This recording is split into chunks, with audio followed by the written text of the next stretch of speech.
घरों पर स्याही के निशान लगे, स्याही वाले घरों को टारगेट किया गया और उन्हीं घरों पर हमला हुआ जिन पर स्याही के निशान थे। छोड़ दीजिए हमारी ग्राउंड रिपोर्ट, सरकार की रिपोर्ट है, झूठी बात और टीएमसी गवर्नमेंट की रिपोर्ट है। अरे आपके कहने से झूठ थोड़ा नहीं हो जाएगा, और तस्वीरें झूठ नहीं बोलती हैं। ग्राउंड रिपोर्ट है, मुश्किल हालातों में अभिषेक ने जाकर वहां पर रिपोर्ट भेजी है और तस्वीरों के जरिए रिपोर्ट भेजी है। तो थोड़ी सी हिम्मत रखा करिए सुनने की, और सच सुना करिए। एक्सपोज हो रहे हैं तो बेचैन मत होइए मेहरदी। अरे सर सुनिए, अच्छा अरे एक्सपोज अभी मैं आपको करता हूं, रुकिए सुनिए। आप भी बीजेपी ने और बीजेपी के जितने बंगाल के नेता हैं उन्होंने 9 तस्वीरें जो है ट्वीट करी, जो दिखाया कि हिंसा की तस्वीरें हैं, तो कि उसमें से 8 तस्वीर सीए और एनआरसी के आंदोलन की थी। दिखाइए कौन सी, तो पूरी दिखाइए तस्वीर कौन सी सीए एनआरसी के आंदोलन की थी, वो तो पूरा दिखाइए ना मेहरदीन, दिखाइए। मैं चैलेंज कर रहा हूं, कई सारी तस्वीर डाली हुई, डिलीट करनी पड़ी। अरे दिखाइए, साबित करिए, यहाँ पर दिखाइए। कर रहा हूं। अरे भाई साहब आप तो चैलेंज ही करते रहेंगे, आप देखते ही नहीं उस वर्ग को। करूंगा ना चैलेंज। अरे वो पूरा बाकायदा पूरा स्वीकार नहीं करेंगे मेहरदीन। अच्छे तस्वीर देखिए, घरों पर स्याही के निशान, और बंगाल पुलिस की रिपोर्ट बता रहा हूं जो कलकत्ता हाईकोर्ट में सौंपी गई है कि 8 से 10,000 लोग पहुंचे। 4:30 बजे के आसपास भीड़ उग्र होती है, लोहे की रॉड, हसुआ, दूसरे हथियार, पुलिस अधिकारी की पिस्टल छीनी गई, 10 राउंड गोलियां भरी थी ग्लॉक पिस्टल में। टीएमसी गवर्नमेंट की रिपोर्ट है, उनकी पुलिस की रिपोर्ट है, आप उस पर चुप रहेंगे? देखिए राकेश भाई, हमारा मानना है कि हम जो है हिंसा का कभी समर्थन नहीं करते, मगर जिस तरीके का माहौल ये मारकाट वाली बात बड़े प्रेम की बात है क्या? देश में बनता कोई आकर कह दे कि मुसलमान सब्र करे बैठा है, सब चीजों की नहीं तो इस देश में मारकाट हो जाएगी। पार्टी है, अगर कोई लोग हैं, मोदी जी और अमित शाह जी हैं, इसके जिम्मेदार अगर कोई लोग हैं तो वो लोग हैं जिन्होंने जो मुसलमानों से मोहब्बत इतनी करते हैं कि बेपनाह मोहब्बत करते हैं, और उनकी पार्टी में इसके जिम्मेदार प्रधानमंत्री मोदी और गृहमंत्री अमित शाह हैं। पत्थर हाथ में लेकर जो दंगाई उतर गए, जिन्होंने पिस्टल छीन लिया, जिन्होंने आगजनी कर दी, जिन्होंने मार दिया, वो निर्दोष हैं, वो मासूम है आपके हिसाब से। तो आपकी परिभाषा आपको मुबारक हो, आपकी परिभाषा आपको मुबारक हो। ये काला कानून कौन लेकर आया? ठीक है, हाँ ठीक है, ये काला कानून कौन लेकर आया राकेश भाई? तो नहीं ठीक है, आज मैं पक्ष के पास बाद में जाऊंगा।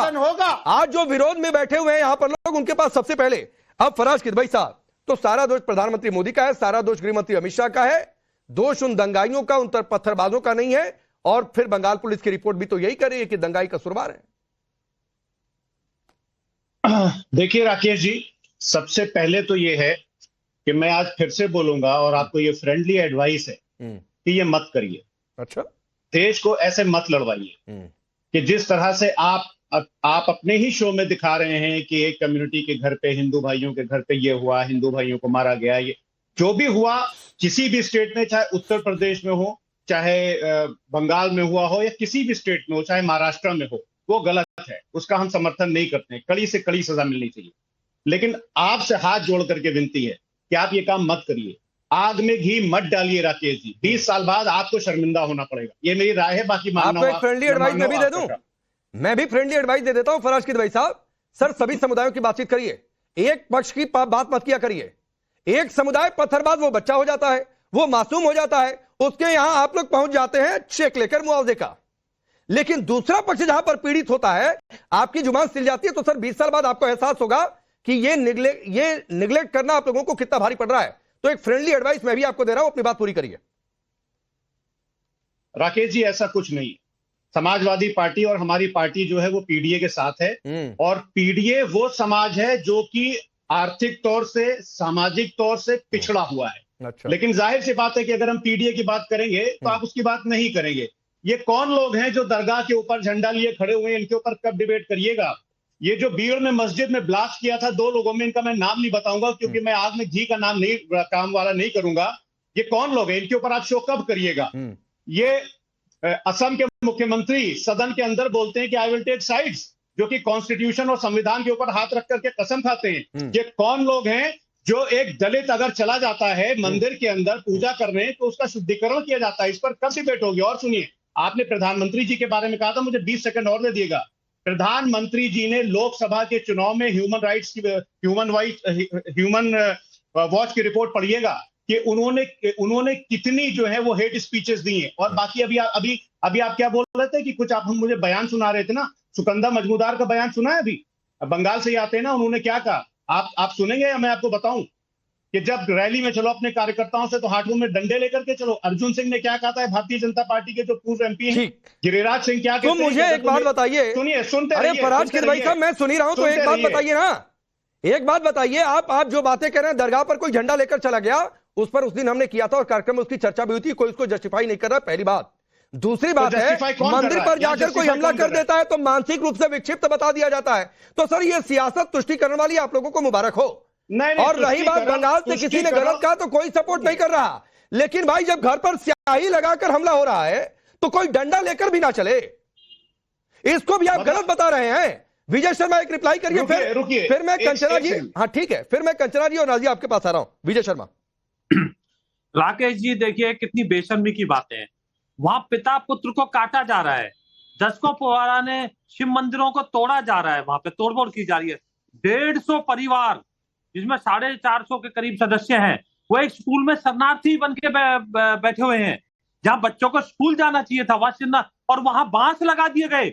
ममता दीदी मौलवियों के पास जाके शांति दूत बताती है, लेकिन उनसे मिलने का समय नहीं है ममता दीदी के पास। ये टीवी पे बैठ के कहते हैं कि हम हिंसा का समर्थन नहीं करते। अरे रामनवमी पे तुम प्रतिबंध लगा देते हो, राम नाम का मांस बांटते तो FIR दर्ज तुम कर देते हो। है ये कौन सी विचित्र भाई, कैसी तुष्टिकरण है ये? आप मुझे बताइए, जो वहां रोहिंग्या और बांग्लादेशी घुसते हैं उनको आधार कार्ड आप बांट देते हो, आप बाहर नहीं लगाने देते हो 450 किलोमीटर। हमारे होम मिनिस्टर साहब ने संसद में बोला है कि 450 किलोमीटर ऐसी सीमा जिसपे हमने 10 रिमाइंडर भेजे हैं। चीफ सेक्रेटरी, होम सेक्रेटरी ने 7 बार वहां मीटिंग की है, आप लगाने नहीं दे रहे हो, और फिर आप यहाँ आके छाती पीटते हो कि भाई देखो हिंदू मुस्लिम की बातें मत करो। अरे चुन चुन के हिंदुओं को मारा गया है, चुन चुन के रात को नाम में बैठ के वहां से औरतों को अपनी इज्जत बचा के भागना पड़ा है। किस तरह से काट, वहां अंतिम संस्कार के लिए वहां एक बिरादरी के जो ब्राह्मण और जो अंतिम संस्कार करते हैं वो उपलब्ध नहीं हुए। वो परिवार कहता है वहां आके, और बेहया लोग यहाँ आके कहते हैं कि ये देखो किस तरह की बात है। अरे वक्त का मामला सुप्रीम कोर्ट में विचाराधीन है। आप नहीं, ठीक है, सुप्रीम कोर्ट में विचाराधीन है, फिर भी भड़का जिसका मन कर रहा है वो कर रहा है। अब कंचना जी आपके पास आता हूं, आपकी पार्टी के नेता ने कहा कि सरकार के पास बहुमत है, इसका मतलब नहीं है कि एक कौम को हाशिए पर डाल दे। हुआ तो बंगाल में भी यही है, वहां भी बहुमत है, लेकिन वहां भी एक कौम को हाशिए पर डाल दिया गया। लेकिन दिक्कत यह है कि वहां पर हिंदू कौम है, वो हाशिए पर डाली गई है, उसके खिलाफ फैसला हुई है, वहां पर आप लोग गठबंधन धर्म निभा रहे हैं। देखिए बात गठबंधन धर्म की नहीं है राकेश जी, आप तो बात करेंगे नहीं कि सुप्रीम कोर्ट ने कैसे इन पर तमाचा मारा है।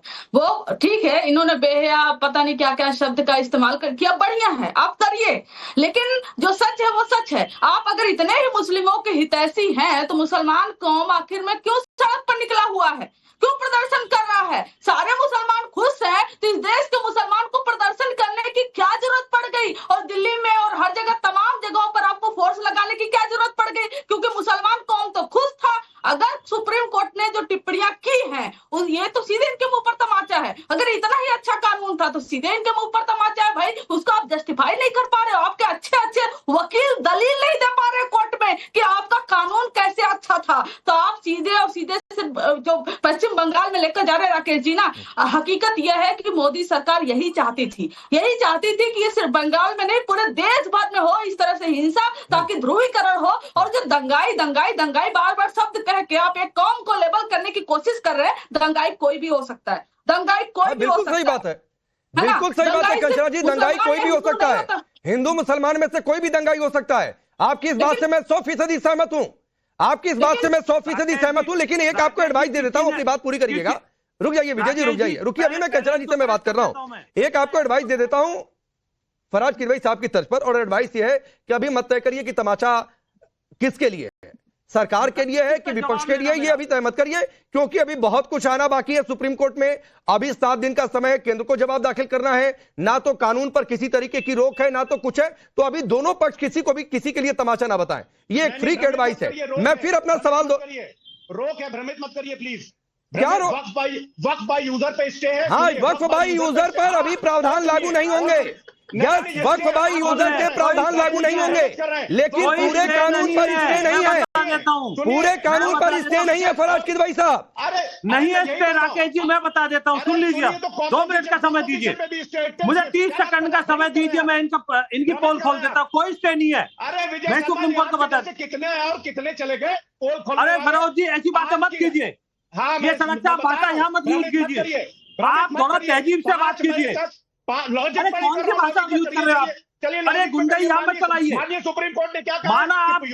माना आप गुंडों की पार्टी से या गुंडई मत करिए, झूठ मत बोलिए, तहजीब से बात कीजिए। मैं बताता हूँ आपको, सुप्रीम कोर्ट का कोई स्टे नहीं है। अरे तमाशा आपको लगा है, तमाशा आपको लगा है। मैं बता देता हूँ आपको, राकेश जी मौका दीजिए, मैं बताता हूँ आपको। नहीं, रुक जाइए, मैं डिबेट को आगे बढ़ाना चाहता हूँ, स्ट्रेट नहीं करना चाहता हूँ। आप दोनों लोग रुकिए, मैं स्टेटस क्लियर कर देता हूँ। नहीं, मैं स्टेटस क्लियर करने के लिए बैठा हूँ। रुकिए, अभी कंचना जी का समय था। नहीं, रुक जाइए प्लीज, 10 सेकंड में मैं स्टेटस क्लियर कर देता हूं। कानून पर कोई स्टे नहीं है। केंद्र को 7 दिन के भीतर जवाब देना है। वक्फ संपत्तियों की स्थिति फिलहाल नहीं बदलेगी।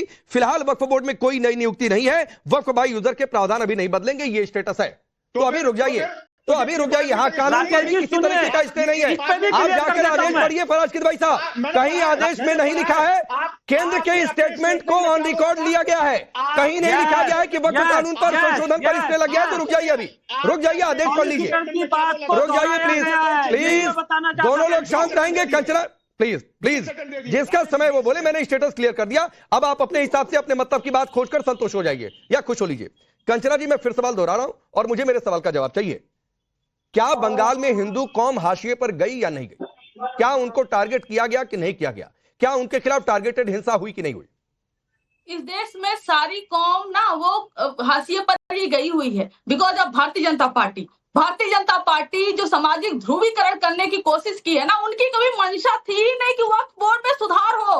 उनकी सिर्फ मंशा थी कि दंगा हो, और उनको मजा आ रहा है, भड़काऊ बयान दे रहे हैं। और सिर्फ एक राज्य में नहीं, अभी तो बिहार में चुनाव आने वाले हैं, कितने न जाने दंगा कराएंगे ये लोग, सिर्फ और सिर्फ बिहार में ध्रुवीकरण करने के लिए, सिर्फ मुद्दे को, इशू को बदलने के लिए। तो ये आप रिश्ते तो लगाए हैं ना कि प्रॉपर्टी वक्फ बाय यूजर और तमाम कल जो है कि क्या आप हिंदू टेंपल में, हिंदू ट्रस्ट में मुसलमानों को डाल सकते हैं क्या? इसका कोई जवाब था क्या भारतीय जनता पार्टी के पास? तमाम वकील थे भारतीय जनता पार्टी की तरफ से, क्या कोई एक भी दलील दे पाए हैं जिससे कि जो चीफ जस्टिस ऑफ इंडिया खुश हो या संतुष्ट हो? आखिर में किसने टाइम मांगा? 7 दिन का टाइम या 15 दिन का टाइम किसने मांगा? भारतीय जनता पार्टी ने मांगा, भारतीय जनता पार्टी के वकीलों ने मांगा। आप कानून इतना ही रिसर्च करके बनाए थे तो आपको अगर टाइम की जरूरत क्यों पड़ गई? आप पहले ही आर्गुमेंट में बोलते, आप पहले आर्गुमेंट में डिफेंड करते, आप कानून को डिफेंड करते। आप नहीं कर पाए क्योंकि आपके पास कुछ नहीं था।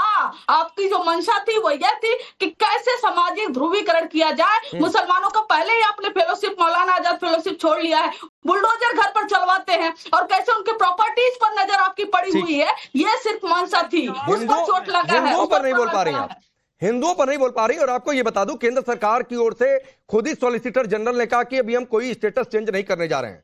तो ये सरकार की ओर से कहा गया है, कोर्ट की ओर से नहीं कहा गया, जिसको स्टेटमेंट पर लिया गया। रुक जाइए, लेकिन नाजिया इलाही, ये अजीब बात है कि हिंदू कौम की बातचीत हो जाए तो वो कौम हिंदू दिखती नहीं है किसी को।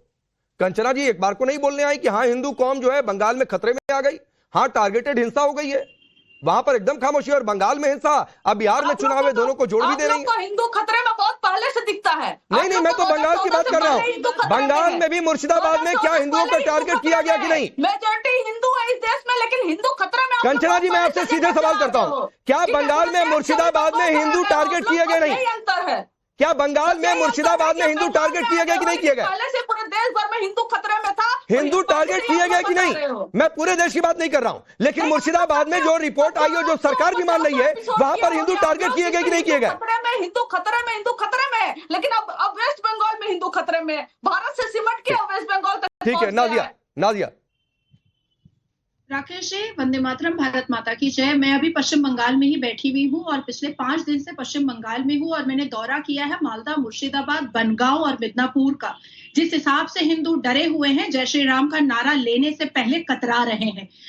हनुमान जयंती के वक्त में जब मैं कुल्टी और आसनसोल में गई थी तो शत्रुघ्न सिन्हा ने अपनी आवाज से सबको खामोश करवा दिया था। हनुमान जयंती पर जय हनुमान जी की बोल नहीं पा रहे थे। कंचना जी को मैं बोल दूं कि जिस हिसाब से चिन्हित करके गाड़ियां चिन्हित की गई हैं, जो कट्टर राष्ट्रवाद है, घर चिन्हित किए गए हैं जो कट्टर हिंदू है, और लोकेलिटी चिन्हित की गई है जो कट्टर भगवान राम के भक्त हैं, और उन्हीं को चिन्हित करके मारा गया है। जिस तरीके से दलित परिवार के पिता और पुत्र को मारा गया है, उनका गुनाह और पाप क्या था कंचना जी? उनका गुनाह और पाप इतना था कि वो भगवान की प्रतिमा बनाते थे और घर से निकाल करके बोटियों में काट करके मारा गया है। मैंने उसकी ब्लर नहीं, ओरिजिनल तस्वीर और वीडियोग्राफी देखा है और उनके माता पिता से मिलकर आई हूँ। आपने अगर देखा होता ना तो आप रो पड़ती कि इतना दर्दनाक मौत भगवान किसी को भी ना दे, किसी को भी ना दे। पश्चिम बंगाल में हिंदुओं की हालत ठीक वैसे ही हो गई है जैसे 1989 से 1991 में कश्मीरी पंडितों की हालत जम्मू एंड कश्मीर में हुई थी। मैं वक्त पर बोलना चाहती हूँ और खिदवाई जी बहुत गौर से सुनिएगा। क्या वक्फ बोर्ड ने वायलेशन 254 का नहीं किया? क्या वक्फ बोर्ड ने वायलेशन आर्टिकल 264 का नहीं किया? मंदिरें टैक्स दे रही है क्योंकि चढ़ावा आता है, मजारों पे चढ़ावा नहीं आता क्या? वायलेशन क्या फंडामेंटल राइट का वक्फ ने नहीं किया? 1500 साल की मंदिरों को कहा जाता है कि वक्फ का है, आधा पंजाब कह दिया जाता है कि वक्फ का है। तो फंडामेंटल राइट आर्टिकल 13 से लेकर के संविधान के आर्टिकल 28 और 35 चैप्टर 3 का वायलेशन अकेले वक्त ने किया है। और आज जब हिजाब उतर रहा है तो तकलीफ हो रही है। ठीक है, ठीक है। नहीं, मैं कंचना जी और फराज साहब दोनों लोगों को एक मिनट समय दूंगा जो बातें नाजिया ने कही है उसका रिप्लाई करने के लिए, लेकिन सैयद जवाब ने अभी तक नहीं बोला है। सैयद जवाब, क्या बंगाल में मुर्शिदाबाद में हिंदू टारगेट हुए कि नहीं हुए? नंबर 1। दूसरी बात है कि सियासत की इंतहा देखिए कि भाई सरकार की तुलना आतंकियों से हो रही है। आज कश्मीरी पंडितों पर कत्लेआम हुआ तब वो दिख रहा है वक्फ के बहाने। जी राकेश भाई, बहुत बहुत धन्यवाद आपको और आपके सभी दर्शकों को मेरा जय हिंद, जय संविधान। देखिए, पश्चिम बंगाल में जो हिंसा हुई उसका समर्थन मुझे नहीं लगता किसी राजनीतिक पार्टी ने करा है या इंडिया अलायंस के लोगों ने करा है, जैसा कि आरोप मंडले की कोशिश है। और मैं ममता बनर्जी को डिफेंड भी नहीं कर रहा, बिल्कुल ममता बनर्जी की गलती है और ममता बनर्जी से सवाल भी होंगे। उनकी सरकार है तो जवाबदेही उनकी भी तय करनी चाहिए, नो डाउट, कहने में कोई गुरेज नहीं। लेकिन दूसरी तरफ यह है कि जिस पस मंजर के ऊपर वक्फ कानून लेकर के आया गया जबरन तरीके से, तो मैं अब ये कहना चाह रहा था, किसी ने अभी कहा कि बेगैरत, बेहया, बेशरम, बदशक्ल, बदनसीब, बदगैरत, बेहिस लोगों की जो मंशा है कि सरकार अपनी तरीके से हम चलाएंगे, बाकी देश की जनता जाए भाड़ में, जो कहती है वो कहती है, हम तो अपने तरीके से चलाएंगे, ये होती है। तीसरी सबसे बड़ी बात कहूं कि जिस वक्त कानून के ऊपर इतना हुआ हल्ला हो रहा है, बीच में नहीं बोला, कौन बोला बीच में, कौन बोला, कौन बोला, कौन बोला ये बदतमीज, ये बीच में बोला कौन? इसको मैं इनसे बीच में इनके साथ बैठना पसंद मैं आता हूँ बीच में। नाजिया रिक्वेस्ट है, एक बार सुन लीजिए और सुनिए सैयद जवाद। ये कोई आपकी भाषा नहीं होती है। आपको नाजिया का बीच में आना अच्छा नहीं लग रहा तो सर आप उसको तरीके से बोलिए, लेकिन आप किसी को बदतमीज कहेंगे ये मैं बर्दाश्त नहीं करूंगा और ये किसी के लिए नहीं बर्दाश्त करूंगा। तो रुक जाइए, संयमित भाषा, आप अपनी बात पूरी करिए। नहीं, मैं अपनी पूरी बात कर लूं फिर उसके बाद बात करता हूँ। तीसरी सबसे बड़ी चीज, सुप्रीम कोर्ट के अंदर अभी कंचना जिस बात को कह रही थी, इतनी तैयारी गृह मंत्री जी ने, सरकार ने सब करी, लेकिन सुप्रीम कोर्ट के अंदर वक्त किस चीज का चाहिए था? आप तो पूरी तैयारी से लेकर के आए थे ना बिल, जेपीसी भी बनाई हुई, कोर्ट के अंदर खड़े होते थे, सर 1 दिन का वक्त दे दीजिए, 2 दिन का दे। और ये पहली नजीर नहीं है। जब याद है आपको, चंदा चोरों ने बनाया था कानून कि हम जो है अपना इलेक्ट्रोल बॉन्ड का लेकर आएंगे, तब भी यही तमाशे कर रहे थे, एसबीआई से मांग रहे थे कि रिपोर्ट दे दो, तब भी कुछ लोग आकर के कोर्ट में खड़े होकर कह रहे थे हमको टाइम दे दो, लेकिन सुप्रीम कोर्ट ने क्या कहा? असंवैधानिक है। और सुनिए, अभी जिस तरीके से राज्यपाल बिलों के ऊपर बैठ गए, पास नहीं होने दे रहे, सुप्रीम कोर्ट ने कहा असंवैधानिक तरीका। हाँ तो भाई ये कोर्ट को तय करने दीजिए ना सैयद जवाब, कि असंवैधानिक है कि संवैधानिक है। जो कोर्ट कहेगा वो मानेंगे। सड़क पर उतर के धमकी नहीं देंगे कि मारकाट हो जाएगी। सब्र मुसलमान रखकर बैठा है, ये बयान नहीं देंगे। और मैं यहां से कह रहा हूं कि जो सुप्रीम कोर्ट कह दिया कि असंवैधानिक है तो असंवैधानिक है, लेकिन ये सुप्रीम कोर्ट को तय करने दीजिए। ये काम अपने हाथों में मत लीजिए और उस एक स्टेटमेंट के बारे बाकी सारी चीजों में मत बात घुसाइए। तो रुकिए, चलिए अब कंचना जी। धमकी जो है वो धनखड़ साहब दे रहे हैं, 10 सेकंड और दे दीजिए। चलिए ले लीजिए, 10 सेकंड ले लीजिए। वो कोर्ट को धनखड़ साहब दे रहे हैं, हम नहीं दे रहे। हम तो न्याय का सम्मान करते हैं, सर्वोच्च न्यायालय का सम्मान कर रहे हैं। लेकिन ठीक है सर, ठीक है, ठीक है, नहीं ठीक है सर, सम्मान दिख रहा है कि अपने हिसाब से एक लाइन ले लिया, अपने हिसाब से 2 लाइन छोड़ दी, या रुक जाइए, मुझे 1-1 मिनट पहले कंचना जी और फराज किदवई को देना है जो बातें कही, लेकिन उसके साथ ही, अरे रुकिए भाई प्लीज। राकेश पांडे को नींद नहीं आ, ये सूत्रों से पता चल रहा है।